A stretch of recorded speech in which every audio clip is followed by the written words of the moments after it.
Hola a todos. Tal y como os prometí el pasado viernes, hoy vamos a hablar de qué es el estéreo o el sonido estéreo y vamos a hacer un poco de conocimiento sobre su historia. Bien, lo primero que cabría decir es, preguntémonos qué significa para cada uno de nosotros estéreo. Seguramente la mayoría dirá que se trata de la reproducción de audio en dos canales, tan simple como esto. Pero estéreo es la reducción de sonido estereofónico y por definición debe de entenderse como el uso de más de un canal de audio independiente para conseguir la sensación lo más cercana posible a la escucha natural. Insisto, a su escucha natural. Eso es importante. La contraposición a estéreo o sonido estereofónico es el sonido monofónico, el mono o monoaural de toda la vida. Vulgarmente hemos asociado el estéreo única y exclusivamente a la reproducción de audio mediante dos cajas acústicas. De hecho, estereofónico viene del griego estéreos, sólido, y de fone, sonido, y fue una palabra que representó o que presentó la Western Electric como analogía a la palabra estereoscópico. Esta primera demostración tuvo lugar en una convención en la SMPT allí en 1937. Estéreo, para los ingenieros de sonido, significa la técnica que hace posible colocar las fuentes registradas en una posición relativa en lo que conocemos como espacio sonoro. Así las cosas, no es ilícito llamar al sonido 5.1, 6.1, 7.1, Atmos, etc., también como sonidos estereofónicos. ¿Por qué no? Las anteriores definiciones, sobre todo la de estéreo, no son aceptadas por todo el mundo, evidentemente. Hay quien se reafirma en que en el estéreo debe de ir asociado única y exclusivamente a la reproducción de dos canales, mientras que otros atienden a la generalización popular, pero mantienen la descripción antes mencionada. Aquí no entraremos a discutir cuál de las dos es la verdadera, que cada uno elija y escoja la que más le apetezca. Aunque sí es verdad que en este post hablaremos justamente del sonido estéreo, definido como hemos anunciado, la posibilidad de representar y colocar sonidos en el espacio sonoro gracias al uso de dos o más canales de audio. Tampoco es la primera vez que recordamos que el ser humano en realidad no tiene una escucha puramente estereoscópica o binaural. Los movimientos constantes de nuestra cabeza permiten situar en el espacio físico cualquier fuente sonora casi a tiempo real. Sí es posible controlar la posición de la fuente mediante dos puntos, siempre y cuando trabajemos en un espacio bidimensional. Única y exclusivamente en un espacio bidimensional podemos trabajar y controlar ese hecho. Pero nuestro mundo es tridimensional, por lo que una vez más el tener tres orejas es imposible. Lo que tenemos son decenas de nuestras suficientes diferentes globalmente. Esto nos permite en nuestro cerebro localizar la fuente tanto en el plano horizontal como en el vertical. El primer dispositivo estereofónico fueron unos auriculares binaurales ideados por Javier Fletcher, por algunos ya conocido, junto a Irwin Kandal, también por algunos conocidos, del Departamento de Ingeniería de la Western Electric Company. Los presentó como resultado de un estudio sobre escucha y habla. Fue nada más ni nada menos que en 1929. Esos auriculares fueron los que proporcionaron la primera grabación estereofónica. Tiempo más tarde, cuando Fletcher cambió de trabajo, esta vez en los laboratorios Bell Labs, como director de investigación acústica. Un año más tarde, junto a Arthur C. Keller y Leopold Stokowski, Fletcher se dedicó a mejorar los sistemas de grabación de audio en la Academia de Música de Filadelfia y empezó a grabar y transmitir sonido monaural y binaural. Allí en 1931, Alan Dower Bluebelin consiguió una patente en Inglaterra para la grabación en estéreo. El primer disco registrado en estéreo fue obra de Chokowski en el 12 de marzo de 1932. Un disco de vinilo tenía un rango dinámico en aquel entonces de 60 dB, muy poco mejorado a lo largo de su historia y hasta hoy en día, y un rango de frecuencias de no más allá de los 10.000 Hz. Curiosamente, Bell Labs no vio ninguna aplicación comercial en el sistema de grabación con 2 canales, por lo que tardó 4 años en cumplir con la patente, o en cubrir la patente. Mientras Arthur Keller propuso mejorar el método de captación con el sistema 4545, un sistema que pasó al olvido por tener implicaciones comerciales y que fue recuperado mucho más tarde y mejorado sobre los años 50 por la propia Westrex. Los principios del estéreo y sonido estereofónico no fueron para nada prometedores. Quienes trabajaron en ello conseguían continuar con sus investigaciones puramente por interés científico, aunque no recibían un gran apoyo por parte de las empresas donde trabajaban ni por el propio mercado. De hecho, la parte de interés no estaba en la grabación propiamente musical, sino en la transmisión de estas señales, como se intentó demostrar el 27 de abril de 1933, cuando se radió sonido estereofónico desde la Academia Nacional de las Ciencias al Hall, la Constitución en Washington. Allí varios invitados pudieron escuchar la interpretación de una orquesta sinfónica, dirigida esta vez por Alexander Smellers, que estaba interpretando en directo varias piezas musicales. Se instalaron 3 micrófonos, derecha, centro e izquierda, que vía cable, eso sí, pasaron antes por las manos del Dr. Stokowski, que en Washington mezclaba y paneaba los 3 canales en función de sus propios gustos personales. Mientras que la experimentación seguía latente en los estudios de grabación, incluso había tiempo para realizar el sonido estereofónico con otra herramienta de medición más, o como una herramienta de medición más. Allí en 1949 la General Motors pidió a Magnetocore poder realizar grabaciones en estéreo para mejorar el análisis especial de ruido de sus automóviles, otra aplicación del sonido estereofónico. Pero Magnetocore modificó su grabadora en cinta, la PT6, un dispositivo que presentó en la feria de la National Association and Broadcasting, muchos lo conocemos como NAB, en mayo de 1948. Este magnetófono modificado fue presentado en 1949 en la Audio Fair de Nueva York como el primer magnetófono de 2 canales para grabación y reproducción de cintas de 1,5 pulgadas, 2 canales, y que tenía su propio sistema de amplificación. En estas décadas la música clásica era la estrella, por lo que la mayoría de las grabaciones tenían como objetivo dicha grabación, manipulación y transmisión de este tipo de orquestas y este tipo de música. A mediados del siglo XX, Emory Cook realizó la primera grabación estereofónica del paso de los trenes para su LP Rail Dynamics, siendo uno de los primeros discos de efectos sonoros de la historia. Su idea era poder emocionar al espectador de la misma manera que lo hicieron los Lumières en el siglo pasado con El tren, que quizás es una de sus más conocidas películas. El cine también quiso aprovecharse del desarrollo del sonido en estéreo.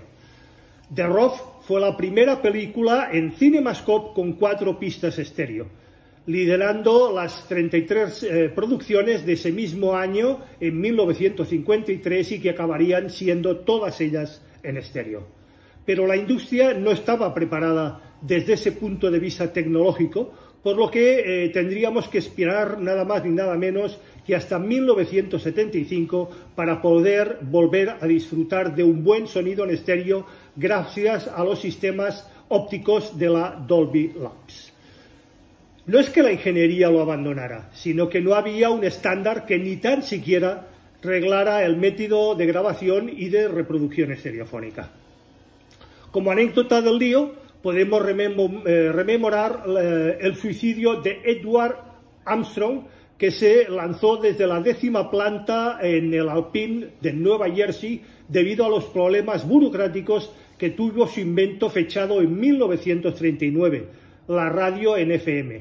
Su mujer continuó con los procesos legales de este sistema durante 13 largos años, saliendo ganadora.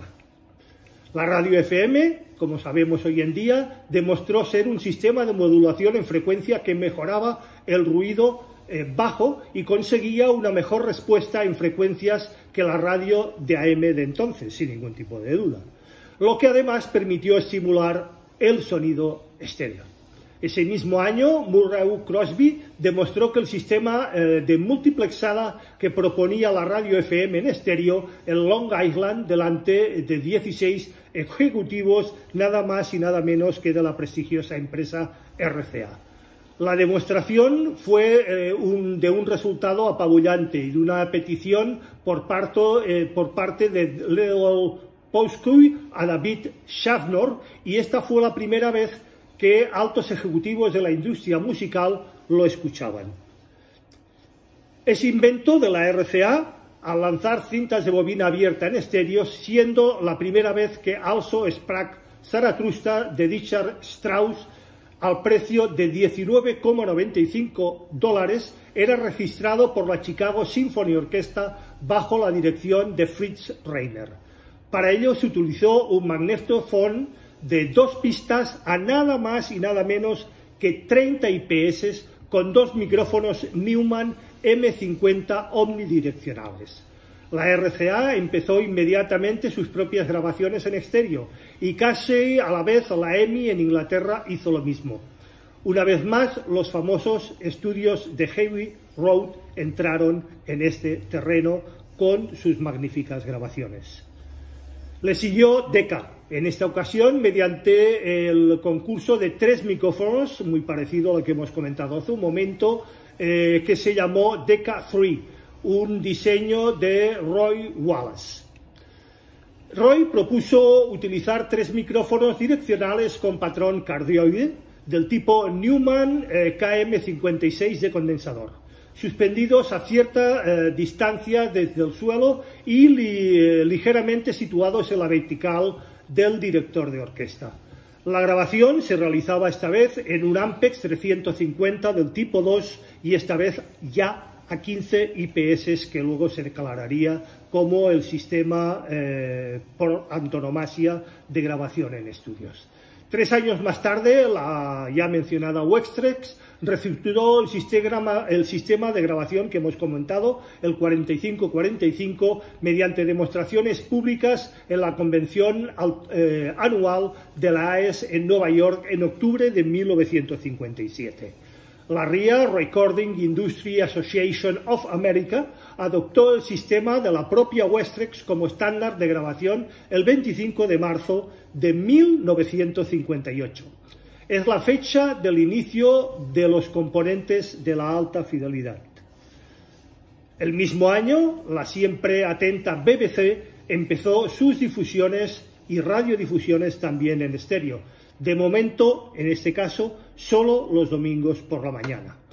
Poco a poco, las empresas de radiodifusión se volcaron en la emisión en estéreo, hasta el punto de que John Koss, quien da nombre a la prestigiosa marca de auriculares Koss y de los productos Koss, empezó a promover su idea de escucha individual mediante auriculares, aunque eran poquísimos los dispositivos de audio con salida para ellos. En 1970 se presentó uno de los sistemas estéreo del que quizás y de entre todos es el más hablado y el más considerado, el sistema Quadraphonic, abandonado unos años más tarde por no presentar unos buenos resultados y por los diversos avances y mejoras en el sonido binaural y estereofónico. Este ofrecía la experiencia de 4 canales de audio, un nuevo concepto estéreo que tenía un pequeño problema. La audición debía ser casi personal, puesto que el punto de escucha o el punto dulce era mucho más que limitado. Tampoco consiguió demasiado apoyo tecnológico, apenas el CD4 de JVC, y este fue relegado de todo éxito como sistema estéreo y superado, como ya hemos dicho, por los diversos avances y los tradicionales sonidos estereofónicos. Escenario sonoro. Cuando se realizaban las primeras grabaciones sinfónicas en los 40 y 50, incluso de modo experimental, la intención era reducir el espacio sonoro que existe en la escucha real, llevándola a su máxima aproximación a este. El objetivo es tan sencillo como permitir al oyente discernir la posición de cada una de las fuentes sonoras, cómo están situadas en el espacio e identificarlas de esta manera. Para entender la simplificación del sonido estéreo en los dos canales tradicionales, basta recurrir a varias premisas que todos los ingenieros de sonido conocen cuando realizan no tan solo una grabación en estudio, sino incluso en las grabaciones de sonido en directo. Aunque el oído humano consiste de dos o más tomas para situar una fuente en un escenario real, en la escucha musical frontal se pierde en cierta manera ese efecto. La necesidad de discernir si el sonido proviene de la parte frontal o posterior es un poquitín más complicado. Mientras dos orejas en toma única pueden saber a qué distancia está una fuente, por ejemplo, a 3 metros de nuestra cabeza, para poder saber si estos 3 metros, por ejemplo, son por delante o por detrás, necesitará una o más tomas. La ventaja de saber de todo el sonido que escuchamos si previene de la parte frontal nos evitará discernir el tercer plano de actuación. Todo viene de delante, evidentemente. Siempre escuchamos de frente, por lo que es obvio que nuestras cajas acústicas se colocarán en esa situación. La panorización, situación de una fuente en el plano paralelo a nosotros, de una fuente se consigue ajustando el nivel de presencia de esta en cada uno de los canales mediante el ya conocido panning.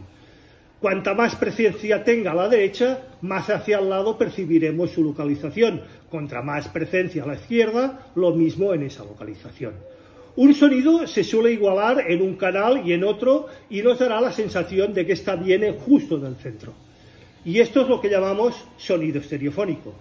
El hecho de simplificar a la hora de obtener una mejor reproducción hace que este sistema estandarice como tal con solo 2 canales independientes. Entran en juego también los innumerables problemas de fase que ya hemos comentado en anteriores posts y por tanto el ajuste más que correcto y su correcta configuración. Mediante los 2 canales ya podemos obtener una más que perfecta representación espacial. Y la escucha musical personal en nuestro hogar no supone ningún problema en este sentido, por lo que el cine utilizando 5 canales independientes, si con 2 podemos situar perfectamente nuestro sonido, ¿para qué el 5.1? ¿Para qué el 6.1? ¿Para qué el 7.1? ¿Para qué el Dolby? Son efectos. Con un buen sistema estéreo bien ajustado hay más que suficiente. Primero de todo, tenemos que entender que el escenario real musical, y amén de la reverberación de la sala, que también hablaremos sobre ello en un próximo post, la orquesta siempre está situada por delante de nosotros. Privilegiados los que pueden estar dentro de ella. Son unos pocos y se les conoce con el nombre de músicos y de directores. El resto no podemos gozar de esta experiencia. En una secuencia de una película de cine, el sonido no solo son diálogos, sino que también el ambiente, que por otra parte solemos evitar en una grabación musical. Este sonido ambiental proviene de todas partes y para su localización no es necesario el concurso de un tercer canal que nos permita la ubicación perimetral. Insisto, con un buen sonido estéreo es más que suficiente. La adición de uno o más canales centrales, por ejemplo, tiene su origen en las salas de cine comerciales de la época, mucho más grandes que las actuales de los cines comerciales. Causa del efecto Haas una deficiencia que tiene que ver con la distancia del oyente con respecto a los 2 canales principales. También hablaremos del efecto o defecto, insisto, Haas, en un próximo post. Y esto es todo por hoy. Como siempre, quedo abierto a cualquier duda, pregunta, aclaración, cuestión y sugerencia por vuestra parte, que será también, como siempre, puntualmente respuesto. Recordad, si os ha gustado, dadle al like, por favor. Faltan likes en el canal.